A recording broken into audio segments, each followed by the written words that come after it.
যুনুবাকুম ওয়াল্লাহু গফুরুর রহিম।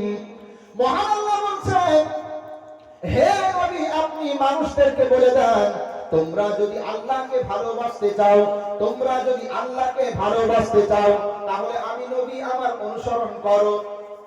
আমি নবী আমার যদি অনুসরণ করো, আল্লাহ তোমাদেরকে ভালোবাসবেন, আল্লাহ তোমাদেরকে ভালোবাসবেন এবং তোমাদের জীবনের সমস্ত গুনাহগুলো মাফ করবেন। বলেন সুবহানাল্লাহ। এদিকে তাকান, তাহলে আল্লাহ আমাদের জীবনের সমস্ত গুনাহগুলো মাফ করবে কার অনুসরণ করলে? রাসূল সাল্লাল্লাহু আলাইহি ওয়াসাল্লামের অনুসরণ করলে।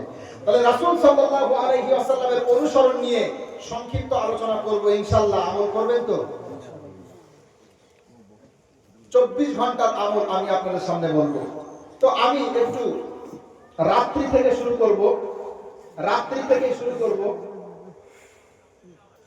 যেহেতু রাতের বেলাটা আমাদের জীবনে অত্যন্ত গুরুত্বপূর্ণ। মানুষ যদি 24 ঘন্টা সুন্নাত ভিত্তিক জীবন করতে চায়, মানুষ যদি 24 ঘন্টা কোরআন এবং হাদিস অনুপাতে জীবন পরিচালনা করতে চায়, তাহলে তার জন্য অবশ্যই সুস্থতা প্রয়োজন, অবশ্যই রাতের ঘুমটা প্রয়োজন। ঠিক না বেঠিক? কেন বলছি আমি? আজকে আমাদের সমাজে অসংখ্য অগণিত যুবক এমন রয়েছে, রাত্রি 12টা 1টা পর্যন্ত মোবাইল দেখে দেখে ফজরের নামাজ কাজা করে ঘুমিয়ে থাকে। ঠিক না বেঠিক? আমি কি ভুল বলছি? ও মুসলমান, আপনি যদি আল্লাহর কোরআনে বিশ্বাসী হন, আপনি যদি হাদিসে বিশ্বাসী হন, আল্লাহর প্রতি যদি আপনার মহব্বত থাকে, তাহলে আপনার জন্য বলবো, মহান আল্লাহ বলছেন, ওয়াজআলনাল লাইলা লিবাসা ওয়াজআলনান নাহারা মাআশা। মহান আল্লাহ বলছেন, আমি আল্লাহ রাত্রিকে সৃষ্টি করেছি আবরণ স্বরূপ এবং দিনকে সৃষ্টি করেছি কর্ম করার জন্য। বলেন সুবহানাল্লাহ। এখান থেকে স্পষ্ট আল্লাহ বলছেন, রাত্রি সৃষ্টি করেছি বিশ্রামের জন্য। মানুষ সারা দিন, আল্লাহ বলছেন, ঘুমকে সৃষ্টি করেছি বিশ্রাম স্বরূপ আর রাত্রিকে সৃষ্টি করেছি আবরণ স্বরূপ। তার মানে মানুষ 24 ঘন্টা কাজকর্ম করবে ক্লান্ত শ্রান্ত শরীর নিয়ে, রাতের বেলায় যখন একটা ঘুম দেবে তখন তার শরীরটা ফ্রেশ হয়ে যাবে, আবার ফজরের সময় উঠতে পারবে, তাহাজ্জুদে উঠতে পারবে। ঠিক না ঠিক? আজকে যদি আপনি নবীর অনুসারী হয়ে থাকেন, তাহলে আমার কথাগুলো আমল করবেন। এই জলসা এত টাকা পয়সা খরচ করে জলসা দিয়েছেন, ইনশাআল্লাহ সাকসেসফুল হবে যদি কথাগুলো আমল করতে পারেন। আজকে অনেক যুবক ভাই এখানে আছেন, বলেন যতদিন বাঁচবেন ফালতু মোবাইল দেখে দেখে রাত্রির সময়গুলো নষ্ট করে ফজরের নামাজ কাজা করবেন না তো ইনশাআল্লাহ? করবেন না তো ইনশাআল্লাহ? আল্লাহ কবুল করুন। ও মুসলমান, রাতের বেলায় তাড়াতাড়ি ঘুমিয়ে পড়তে হবে। রাত্রি 9টা থেকে নিয়ে 8টা 9টা থেকে নিয়ে ওদিকে ভোর 3টা 4টা পর্যন্ত যে ঘুমটা দেওয়া হয়, এটাই হলো স্বাস্থ্যসম্মত ঘুম। বুঝতে পেরেছেন? এরপরে উঠবেন, তাহাজ্জুদের সালাত করবেন, ফজরের নামাজ পড়বেন। আচ্ছা, এখানে কিছু আমল আছে, আমি বিস্তারিত বলবো না। মাদ্রাসার ছাত্র এখানে অনেক রয়েছে, স্টেজে অনেক উলামায়ে কেরাম আছে, আমি বিস্তারিত বলবো না, সংক্ষিপ্ত বলবো। ঘুমানোর সময় আল্লাহর নবীর কিছু সুন্নাত আছে না নেই? বলেন আছে তো? ঘুমানোর সুন্নাত কয়টা বলেন তো? অনেকগুলো সুন্নাত আছে, ঠিক না? বিভিন্ন কিতাবে বিভিন্ন রকম আছে, আপনারা জানেন, আমি বিস্তারিত বলবো। আচ্ছা, একজন ভদ্রলোক জিয়াউর রহমান 10,000 টাকা মাদ্রাসায় দিবে, তাই না? আল্লাহ কবুল করুক, বলেন আমিন। যাই হোক, ইনশাআল্লাহ আলোচনা শেষে আমরা বলবো সব বিষয় কিছু। ভালো করে শুনুন, ঘুমানোর সময় কিছু আমল আছে, অনেক সুন্নাত, বিস্তারিত বলতে গেলে সময় নষ্ট হবে বা সময় চলে যাবে, আমি বলবো না, আপনারা জানেন, আমল করবেন তো ইনশাআল্লাহ। আচ্ছা, ঘুমানোর সময় একটা দোয়া আছে, কারা কারা জানেন দেখি হাত তোলেন তো। মাশাআল্লাহ, আমি খুশি হয়ে গেছি, আসামের মুসলমান হাত নামান। মাশাআল্লাহ মাশাআল্লাহ, একটা দোয়া আছে, কি বলেন তো? অবশ্যই এই দোয়াটার গুরুত্ব আছে। সহিহ বুখারী তাওহীদ পাবলিকেশন 6314 নম্বর হাদিস। عن حذيفة رضي الله تعالى عنه قال كان النبي صلى الله عليه وسلم إذا أخذ مضجعه من الليل وضع يده تحت خده ثم يقول اللهم باسمك أموت وأحيا أو كما قال عليه السلام। আল্লাহর নবীর সাহাবী হুযায়ফা রাদিয়াল্লাহু তাআলা আনহু থেকে বর্ণিত, বিশ্বনবী মুহাম্মদ সাল্লাল্লাহু আলাইহি ওয়াসাল্লাম যখন রাতের বেলায় ঘুমানোর জন্য যেতেন, আল্লাহর নবী যখন রাতের বেলায় ঘুমানোর জন্য যেতেন তখন নিজের হাত চোয়ালের নিচে রাখতেন, এরপরে পড়তেন আল্লাহুম্মা বিসমিকা আমুতু ওয়া আহইয়া। কি সুন্দর অর্থ! যে সমস্ত মুসলমানরা শোয়ার সময় এই দোয়াটা পড়ে না, নিঃসন্দেহে তারা দুর্ভাগা। কত সুন্দর অর্থ! আল্লাহুম্মা বিসমিকা, হে আল্লাহ আমি তোমার নামে আমুতু, ঘুম নামক মৃত্যুর মধ্যে প্রবেশ করছি। আল্লাহুম্মা বিসমিকা আমুতু ওয়া আহইয়া, এবং তোমার নামেই ঘুম নামক মৃত্যু থেকে জাগ্রত হই। বলেন সুবহানাল্লাহ। এই কথা কেন বললেন? ওই ব্যক্তিটা যখন আল্লাহর নামে ঘুম নামক মৃত্যুর মধ্যে প্রবেশ করছে, যেন আল্লাহকে বলতে চাইছে, মাওলা এই ঘুমের মধ্যে যদি আমার মৃত্যুটা হয়ে যায় তুমি আমাকে মাফ করে দিও। বলেন সুবহানাল্লাহ। আচ্ছা, ঘুমের মধ্যে মৃত্যু হতে পারে না? পারে না। রাত্রে ঘুমিয়েছে, সকালবেলা মৃত লাশ, ঠিক না ঠিক বলেন? যখন তখন মৃত্যু হতে পারে না? পারে না? বলেন পারে তো। কবি কত সুন্দর কথা বলছেন, লাশের সাজে পালকি চড়ার প্রস্তুতি নাও বান্দারে, একটু ভাবো কেমনে রবে মাটির ঘরে আন্ধারে। লাশের সাজে পালকি চড়ার প্রস্তুতি নাও বান্দারে, একটু ভাবো কেমনে রবে মাটির ঘরে আন্ধারে। কে জানে কে বাঁচে কদিন, কে জানে কে বাঁচে কদিন, জানা কি যায় আহারে। হয়তো কাফনের কাপড় এসে গেছে বাজারে, তোমার দাফনের কাপড় এসে গেছে বাজারে। হতে পারে না? পারে না? বলেন। এবছর একটা ভিডিও দেখেছি, আমার অন্তরটা প্রকম্পিত হয়েছে। বাংলাদেশের একটা ভিডিও, বক্তা ওয়াজ করতে করতে হঠাৎ স্টেজে তার মৃত্যু হয়ে গেল। দেখেননি আপনারা? এটাই জীবন। আমরা বিভিন্ন দর্শনীয় স্থান ভ্রমণ করার জন্য যাই। আমি তো আপনাদের এখানে এসেছি, পাহাড়ি অঞ্চল, মাশাআল্লাহ। এখানে এসে ওই যে কি একটা জাতি বাস করে না ওখানে, ওই যে বড় পাহাড়টা আছে ওই সাইডে, কি একটা বেশ জাতি, ওদের দেখতেও আমাদের মতো না, সবকিছুই আলাদা, ভাষা আলাদা, ধর্ম আলাদা। তো ওই পাহাড়ি অঞ্চলের ওই মানুষগুলোকে দেখতে গিয়েছিলাম, পাহাড়গুলো ঘুরছিলাম, ভালো লাগছিল, যেহেতু আমাদের ওই সাইডে পাহাড় নেই, বুঝলেন? এখানে এসে ভালোই লাগছে, মাশাআল্লাহ। তো এই যে দর্শনীয় স্থান মাঝে মাঝে আমরা ভ্রমণ করার জন্য যাই না? যাই তো। এই দর্শনীয় স্থানে যখন আমরা ভ্রমণ করার জন্য যাই, আমরা নামি দামি কাপড়ের দোকানে গিয়ে সুন্দর সুন্দর কাপড়গুলো কিনি আর আনন্দ করি, এই কাপড়টা আমি গায়ে দেব। ও মুসলমান, আমরা ভুলেই যাই যে এই দোকানে আমরা কাপড় কেনার জন্য এসেছি, হতে পারে এই দোকানে আমার কাফনের কাপড়টা লুকিয়ে আছে, ঠিক না ঠিক? হতে পারে না? পারে না? বলেন।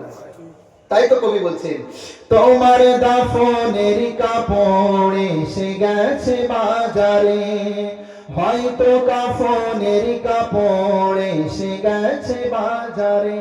তোমার লাগি মাটির কবর আছে অধীর অপেক্ষায়, বাঁশ বাগানে বাঁশের সারি নিত্য দোলে দোলে যায়। তোমার লাগি মাটির কবর আছে অধীর অপেক্ষায়, বাঁশ বাগানে বাঁশের সারি নিত্য দোলে দোলে যায়। হচ্ছে তৈরি হয়তো তোমার, হচ্ছে তৈরি হয়তো তোমার আতর গান সুরমারে, হয়তো কাফনের কাপড় এসে গেছে বাজারে। তোমার দাফনের কাপড় এসে গেছে বাজারে, ঠিক না ঠিক বলেন? হতে পারে না? পারে না? পারে। তাহলে সকলেই বলেন, ঘুমানোর সময় যে সুন্নাতগুলো আছে সেগুলো পালন করবেন এবং তাড়াতাড়ি ঘুমিয়ে পড়বেন, ইনশাআল্লাহ। ইনশাআল্লাহ। সহিহ বুখারীতে একটা হাদিস এসেছে, নবীজি মুহাম্মদ সাল্লাল্লাহু আলাইহি ওয়াসাল্লাম সম্পর্কে বলা হচ্ছে, ওয়াকানা ইয়াকরাহুন নাওমা ক্বাবলাহা ওয়াল হাদিসা বা'দাহা। রাসূল সাল্লাল্লাহু আলাইহি ওয়াসাল্লাম ঈশার নামাজের আগে ঘুমানো পছন্দ করতেন না, আর ঈশার নামাজের পরে তিনি কথাবার্তা বলা পছন্দ করতেন না। তার মানে এই হাদিস থেকে বোঝা যায় তিনি রাত্রিকালীন খাওয়া দাওয়া সবকিছু মাগরিব থেকে ঈশার মধ্যে সারতেন, এরপরে ঈশার নামাজ পড়ে তাড়াতাড়ি ঘুমিয়ে পড়তেন। বলেন সুবহানাল্লাহ। ও মুসলমান, আপনার বিবেকের কাছে প্রশ্ন নিয়ে বলি, এখন ঈশার নামাজ মনে করেন 7টা, 7:30, 8টার মধ্যে কমপ্লিট হয়ে যায়, ঠিক না বেঠিক? এখন কেউ যদি রাতের বেলায় তাড়াতাড়ি ঈশার নামাজ আদায় করে আর মাগরিব থেকে ঈশার মধ্যে খাওয়া দাওয়া করে ঈশার নামাজ পড়ে কেউ যদি ঘুমিয়ে পড়ে, ওই ব্যক্তি তাহাজ্জুদের নামাজের জন্য উঠতে পারবে না? পারবে না? অবশ্যই পারবে। পারবে। কেউ যদি 8টার মধ্যে ঘুমিয়ে পড়ে, 9টা 10টা 11টা 12টা 1টা 2টো 3টে 4টে 8 ঘন্টা ঘুমানো যায়, 7 ঘন্টা ঘুমাবে, 6 ঘন্টা ঘুমালেই তো যথেষ্ট। রাত্রি 3টের সময় উঠে তাহাজ্জুদ পড়া যায় না বলেন? যাই তো। মাদ্রাসার বাচ্চারা এখানে অনেক রয়েছে মাশাআল্লাহ, যেহেতু অনেক বড় মাদ্রাসা। আমি সবার উদ্দেশ্যে বলছি, ভাইরা, অনেকে রাত্রি জেগে জেগে পড়াশোনা করে ফজরের নামাজ পড়তে ওঠে, এরপরে ফজরের নামাজ পড়ে আবার ঘুমিয়ে যায় আর মনে করে ওই যে রাত জাগলাম বিরাট ব্যাপার। একটা কথা বলে দিই, আমার নবী, আপনার নবী ফজরের ওয়াক্তের জন্য বরকতের দোয়া করেছেন। কেউ যদি ফজরের নামাজের পরে ঘুমায়, তার রিজিকে বরকত নষ্ট হয়, তার পড়াশোনা সব ক্ষেত্রে তার বরকত নষ্ট হয়, মনে থাকবে। এইজন্য ফজরের নামাজের পরে ঘুমাবেন না। ফজরের নামাজের আগে অথবা পরে এই সময়টাই কেউ যদি 1 ঘন্টা মুখস্থ করে, আলহামদুলিল্লাহ, রাত্রি 3 ঘন্টা পড়ার থেকে ওটা উত্তম, বলেন সুবহানাল্লাহ। কাজ হবে ইনশাআল্লাহ, দেখবেন ইনশাআল্লাহ তাহাজ্জুদে উঠতে পারবেন। আর মাদ্রাসার ছাত্র যারা আছে তাদের বলছি তাহাজ্জুদের নামাজ অবশ্যই পড়বেন। যারা গ্রাম থেকে এসেছেন তাদেরও বলছি তাড়াতাড়ি ঘুমিয়ে পড়ুন আর তাহাজ্জুদের নামাজ পড়ুন। তাহাজ্জুদের নামাজ পড়লে আমার আল্লাহর সাথে সম্পর্ক বেড়ে যায়, বলেন সুবহানাল্লাহ। মহান আল্লাহ বলছেন, ওয়া মিনাল লাইলি ফাতাহাজ্জাদ বিহি নাফিলাতান লাক আসা আন ইয়াবআসাকা রাব্বুকা মাকামান মাহমুদা। সূরাতুল বনী ইসরাঈল 15 নম্বর পারা, 8 নম্বর পৃষ্ঠা, 9 নম্বর রুকু, 79 নম্বর আয়াত। মহান আল্লাহ বলছেন, হে নবী, তুমি রাতের কিছু অংশে তাহাজ্জুদের নামাজ আদায় করো, রাতের কিছু অংশে তাহাজ্জুদের সালাত আদায় করো। অবশ্যই অবশ্যই তাহাজ্জুদের সালাত আদায় করার মাধ্যমে আপনার রব আপনাকে মাকামে মাহমুদ পর্যন্ত পৌঁছে দিবেন, বলেন সুবহানাল্লাহ। এই মাকামে মাহমুদ আপনারা জানেন, প্রশংসার সর্বোন্নত স্থান। যেই পর্যায়ে, যেই অবস্থানে থেকে আল্লাহ রাসূল সাল্লাল্লাহু আলাইহি ওয়াসাল্লাম কিয়ামতের দিন পাপিষ্ঠ উম্মতের জন্য দোয়া করবে, ঠিক না ঠিক? জানেন তো আপনারা? তাহলে সেই মাকামে মাহমুদে পৌঁছে দিবেন বলে ওয়াদা করছেন তাহাজ্জুদের নামাজ আদায় করলে, বলেন সুবহানাল্লাহ। এটা তো নবীর জন্য স্পেশাল আদেশ, কত গুরুত্ব। আমাদের জন্য বলা হচ্ছে, ঈমানদারের বৈশিষ্ট্য হলো রাতের কিছু অংশে আরামের বিছানা ত্যাগ করে, আরামের বিছানা হারাম করে রাতের কিছু অংশে তাহাজ্জুদের সালাত আদায় করবে, বলেন সুবহানাল্লাহ। শুধু শুনলে হবে না, আমল করবেন তো ইনশাআল্লাহ। মহান আল্লাহ বলছেন, তাতাজাফা জুনুবুহুম আনিল মাদাজি' ইয়াদউনা রাব্বাহুম খাওফান ওয়া তামাআ ওয়া মিম্মা রাযাকনাহুম ইউনফিকুন।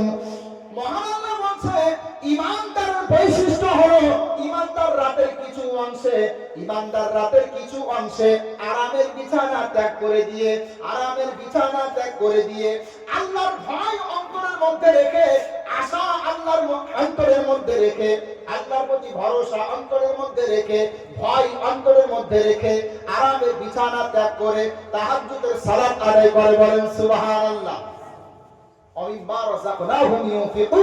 আমি যে রিজিক দিয়েছি এই রিজিক হতে আল্লাহর রাস্তায় ব্যয় করে, বলেন সুবহানাল্লাহ।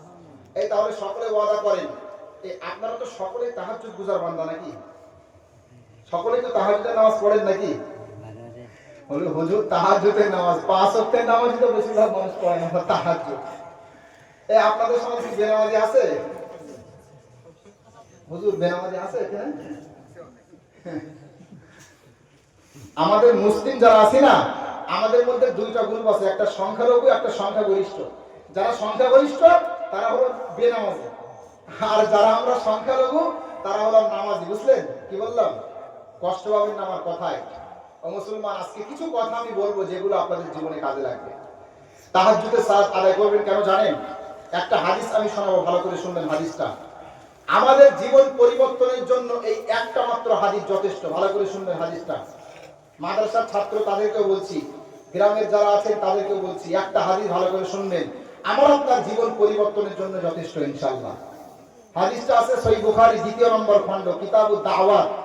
বাংলাতে যদি আপনি দেখেন অ্যাপ্লিকেশনে, ইসলামিক ফাউন্ডেশন 5882 নম্বর হাদিস। عن أبي هريرة رضي الله تعالى عنه قال قال النبي صلى الله عليه وسلم يتنزل ربنا تبارك وتعالى كل ليلة إلى السماء الدنيا حين يبقى ثلث الليل الآخر ثم يقول মাইয়াদউনি ফাআস্তাজিবা লাহু মাইয়াসআলুনি ফাউতিয়াহু ওয়া মাইয়াস্তাগফিরুনি ফাআগফির লাহু আও কামা ক্বালা আলাইহিস সালাম। আল্লাহর নবীর সাহাবী আবু হুরায়রা রাদিয়াল্লাহু তাআলা আনহু থেকে বর্ণিত, আল্লাহর নবী মুহাম্মদ সাল্লাল্লাহু আলাইহি ওয়াসাল্লাম বলেন, রাতের শেষ অংশে মহান আল্লাহ প্রথম আসমানে অবতরণ করেন। এই হাদিসটা শুনবেন, জীবন পড়ি, আমি যখন এই হাদিসটা পড়ি আমার অন্তরটা যেন কেঁপে ওঠে, বিশ্বাস করেন। রাসূল বলেন আল্লাহ রাব্বুল আলামিন শেষ রাতে প্রথম আসমানে অবতরণ করেন। প্রথম আসমানে অবতরণ করার পরে বলেন, মাইয়াদউনি ফাআস্তাজিবা লাহু, কে আছে আমার কাছে প্রার্থনা করবে আমি আল্লাহ কবুল করব, বলেন সুবহানাল্লাহ। ও মুসলমান, আমার সেই আল্লাহ যার হাতে আমার জীবন, যার হাতে আমাদের মরণ, যেই আল্লাহ চাইলে মুহূর্তের মধ্যে ভূমিকম্প দিয়ে দুনিয়াটা ধ্বংস করতে পারে, ঠিক না? কত শক্তিশালী। মাত্র আমি ঢাকাতে গিয়েছিলাম এই বছরে, মাত্র 5 সেকেন্ডের ভূমিকম্প, একজনের পা দেখি নষ্ট হয়ে গেছে, বুঝলেন, ভেঙে গেছে। মুরব্বী বলছে যখন 5 সেকেন্ডের ভূমিকম্প হলো বিল্ডিং গুলো কেঁপে উঠলো, আমি দৌড়াতে গিয়ে পড়ে গিয়ে আমার পায়ে আঘাত লেগেছে, মাত্র 5 সেকেন্ড। তাহলে সেই শক্তিধর আল্লাহ যিনি মাত্র 5 সেকেন্ডের ব্যবধানে মানুষগুলোকে বিল্ডিং থেকে নিচে নামাতে পারে, সেই আল্লাহ বলছেন কে আছে আমার কাছে দোয়া চাইবে আমি আল্লাহ কবুল করব, বান্দা আছে ঘুমিয়ে। কত বড় কথা, চিন্তা করেছেন? কথাগুলোর ওয়েট বুঝতে পারছেন আপনারা? আমার আল্লাহ বলছেন কে আছে আমার কাছে রিজিক চাইবে, কে আছে আমার কাছে রিজিক চাইবে, আমি আল্লাহ রিজিক দেব, বান্দা আছে ঘুমিয়ে। বুঝতে পারছেন? আমার বাংলা ভাষা বুঝেন তো আপনারা নাকি?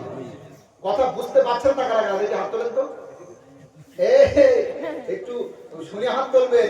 গত 2 বছর আগে আমাদের ওয়েস্ট বেঙ্গল কলকাতাতে পশ্চিমবঙ্গে একটা জলসাতে আমার সময় দিয়েছে, বুঝলেন, রাত্রি 2টা থেকে 4টা পর্যন্ত। রাত্রি 2টা থেকে 4টা পর্যন্ত, এটা তো জলসা শোনার সময় নাকি? এটা ঘুমানোর সময় না?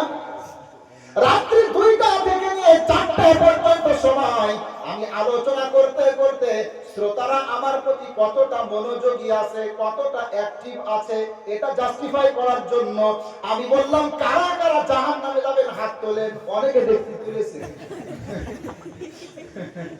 অনেকে তুলেছে। আমার পাশে যিনি বসে আছে উনিও ঘুমায়, বুঝলেন, পাশে বসে বসে ঘুমাচ্ছে। রাত্রি প্রায় 4টে বাজতে গেল, কমিটির ভাইরা একজন মুরব্বী বুঝলেন, মুরব্বী বোঝেন তো? মুরব্বী তো আপনারা বুঝবেন, কারণ ফেসবুক ভাইরাল বিষয় একটা, মুরব্বী দেখেন।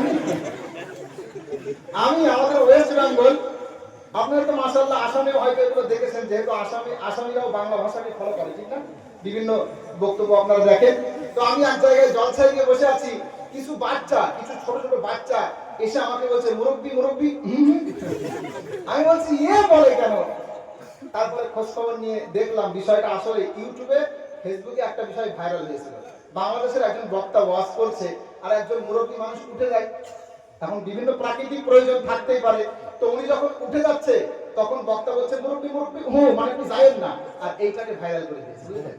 শুধু এই না, এই নিয়ে আমাদের ওয়েস্ট বেঙ্গলে কোনো শিল্পী গজলও বানিয়েছে, মুরব্বী তুমি কি করিলা বইলা তুমি দেশটা মাতাইলা মুরব্বী।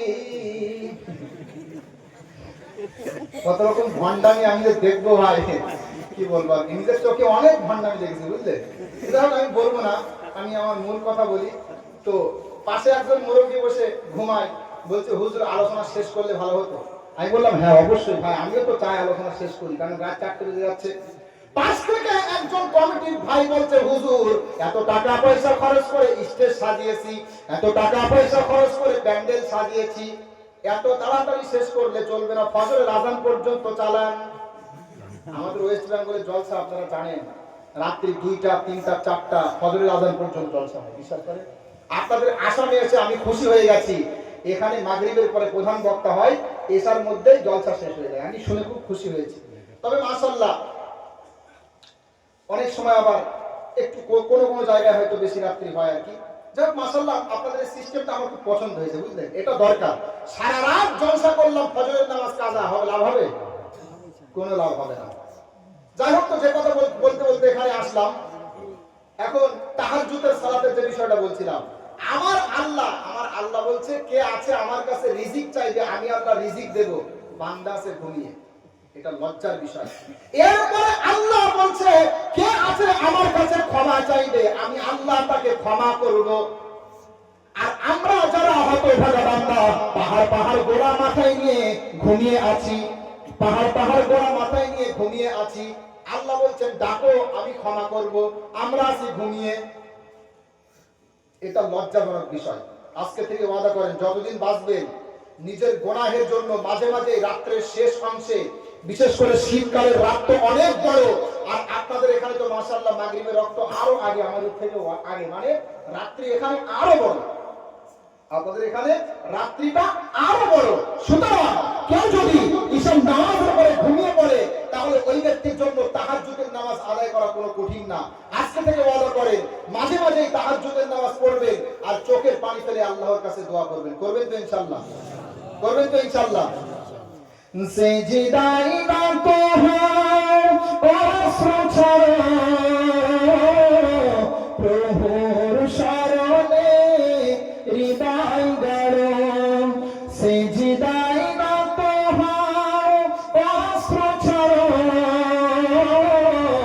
প্রভুর শরণে হৃদয় গড়ো। প্রাণ খুলে সব ব্যথা বলো প্রভুকে, বলো প্রভুকে। রাত্রি কেটে যাবে ঘুমে অলসে। ঠিক না? ঠিক করে রাত্রিটা ঘুমিয়ে ঘুমিয়ে কেটে যাবে, এজন্য আল্লাহকে ডাকবেন তো ইনশাআল্লাহ। যাই হোক, তাহাজ্জুদের নামাজের কথা বলছিলাম, অনেকে পড়বে না, ঠিক আছে পড়তে হবে না, কিন্তু ফজরের নামাজ কি মাপ আছে? বলেন, আমাদের সমাজে ফজরের আজান হয়ে গেল, এরপরেও আজান শুনে ঘুম থেকে উঠে নামাজ পড়ে না, ঘুমিয়ে ঘুমিয়ে সময়গুলো কাটিয়ে দেয়, এমন মুসলমান আছে না নেই? বলে আছে তো? ও মুসলমান, অনেক মানুষ আপনারা এসেছেন, সবার উদ্দেশ্যে বলছি, কোন মুসলমান যদি জানতো ফজরের নামাজের গুরুত্ব কত, ফজরের সময়টার গুরুত্ব কত, তাহলে কোন মুসলমান ফজরের সময়টা ঘুমিয়ে কাটাতে পারতো না। এই আপনারা কি জানেন ফজরের 2 রাকাত সুন্নত নামাজের গুরুত্ব? আপনারা জানেন? কেউ যদি জানে ফজরের 2 রাকাত সুন্নত নামাজের গুরুত্ব কত, তাহলে সে ঘুমিয়ে থাকতে পারবে না, কখনো থাকতে পারবে না। দেখেন একটা হাদিস বলবো সুনানে তিরমিজি কিতাবুস সালাত হাদিস নাম্বার 414 عن أم المؤمنين عائشة رضي الله تعالى عنها قالت قال النبي صلى الله عليه وسلم ركعتا الفجر خير من الدنيا وما فيها أو كما قال عليه السلام। আমাদের আয়েশা রাদিয়াল্লাহু তাআলা আনহা থেকে বর্ণিত, আল্লাহর নবী মুহাম্মদ সাল্লাল্লাহু আলাইহি ওয়াসাল্লাম তিনি বলেন, কেউ যদি ফজরের 2 রাকাত সুন্নাত নামাজ আদায় করে, ফজরের 2 রাকাত সুন্নাত নামাজের গুরুত্ব দুনিয়া এবং দুনিয়ার মধ্যে যা কিছু আছে সব থেকে উত্তম। বলেন সুবহানাল্লাহ। এই কি বললো? ফজরের 2 রাকাত সুন্নাত নামাজের গুরুত্ব দুনিয়া এবং দুনিয়ার মধ্যে যা কিছু আছে সব থেকে উত্তম। বলেন সুবহানাল্লাহ।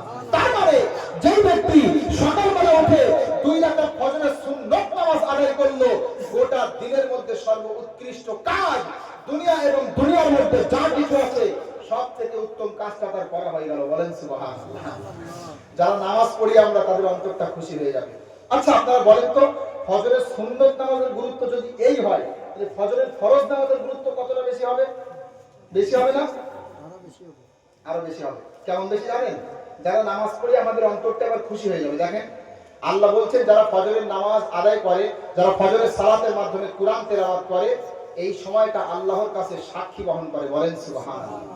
মহান আল্লাহ বলছেন, আকিমিস সালাতা লিদুলুকিশ শামসি ইলা গাসাকিল লাইল ওয়া কুরআনাল ফাজর ইন্না কুরআনাল ফাজরি কানা মাশহুদা। সূরা বানী ইসরাঈল 15 নম্বর পারা 8 নম্বর পৃষ্ঠা 9 নম্বর ও 78 নম্বর আয়াত। মহান আল্লাহ বলছেন, যখন সূর্য পশ্চিম আকাশে ঢলে যায়, যখন সূর্য পশ্চিম আকাশে ঢলে যায়, তার মানে দুপুরের সময় থেকে নিয়ে রাতের কিছু অংশ পর্যন্ত সালাত আদায় করো, এবং ফজরের নামাজের সময় কোরআনুল কারীম তেলাওয়াত করার মাধ্যমে, ফজরের নামাজের সময় কোরআনুল কারীম তেলাওয়াত করার মাধ্যমে সালাত আদায় করো। অবশ্যই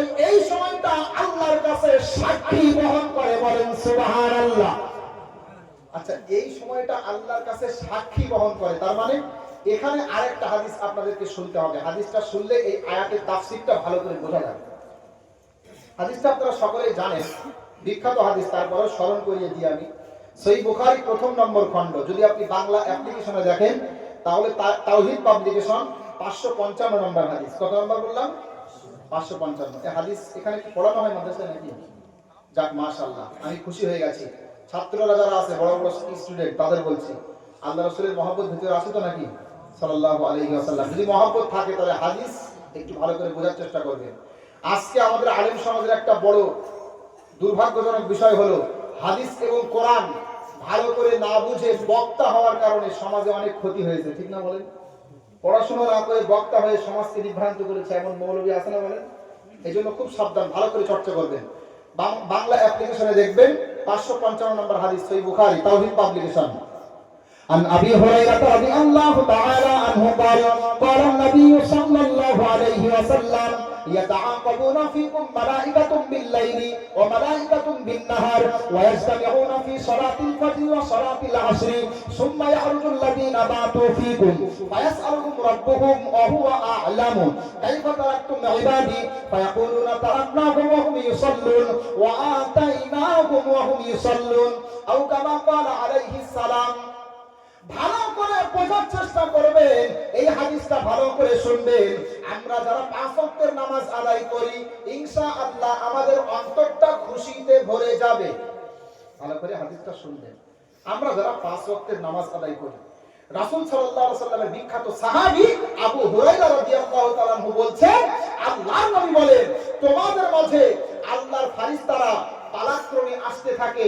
সারা দিন যে সমস্ত ফেরেশতারা ডিউটি পালন করে, আসরের সময় তারা আল্লাহর কাছে ফিরে যায়। রাতের বেলায় যারা ডিউটি পালন করবে, আসরের সময় তারা আল্লাহর পক্ষ থেকে আসে। আবার সারা রাত যারা ডিউটি পালন করলো ফজরের সময় তারা ফিরে যায়। ফজরের সময় যারা সারা দিন যারা করবে ফজরের সময় আসে।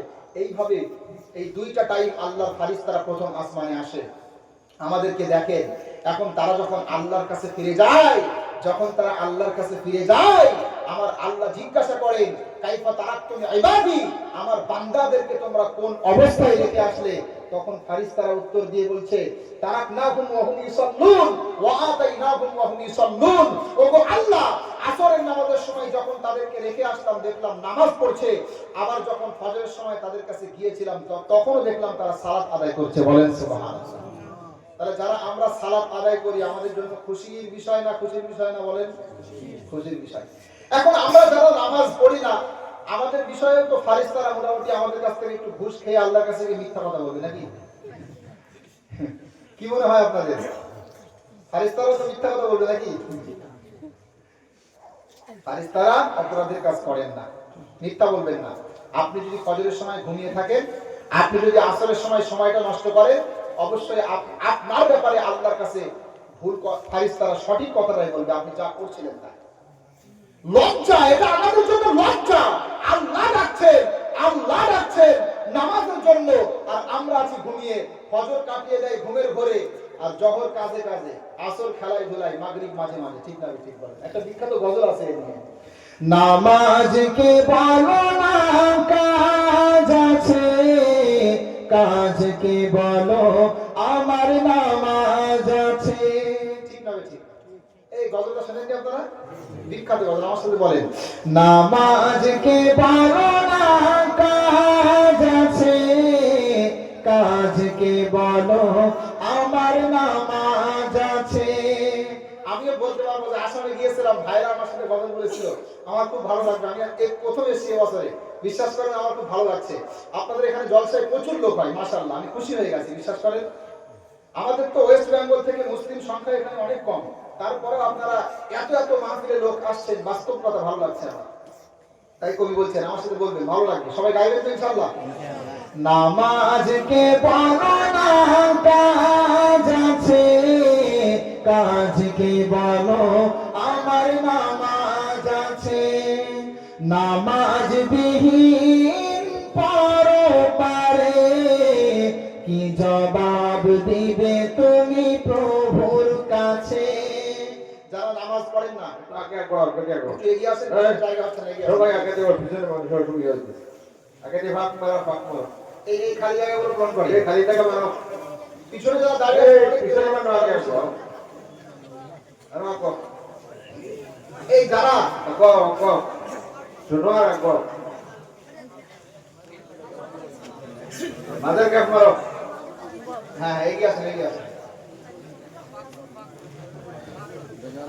যারা নামাজ আদায় করে না, যারা সালাত আদায় করে না, তারা এই গজলটা থেকে শিক্ষা নেন যে নামাজকে বলতে হবে আমার কাজ আছে, এরকমটা না, কাজকে বলতে হবে আমার নামাজ আছে। ঠিক না ঠিক? তাই বলছেন। ফজর কাটে ঘুমের ঘরে, জহর কাজে কাজে, ফজর কাটে ঘুমের ঘরে, জহর কাজে কাজে, আসর কাটে খেলাই ধুলাই, মাগরিব মাঝে মাঝে, এশার সময় হয়ে এলে থাকো মিছে দুনিয়ার কাজে। ঠিক না ঠিক বলে? নামাজকে বলো না কাজ আছে, কাজকে বলো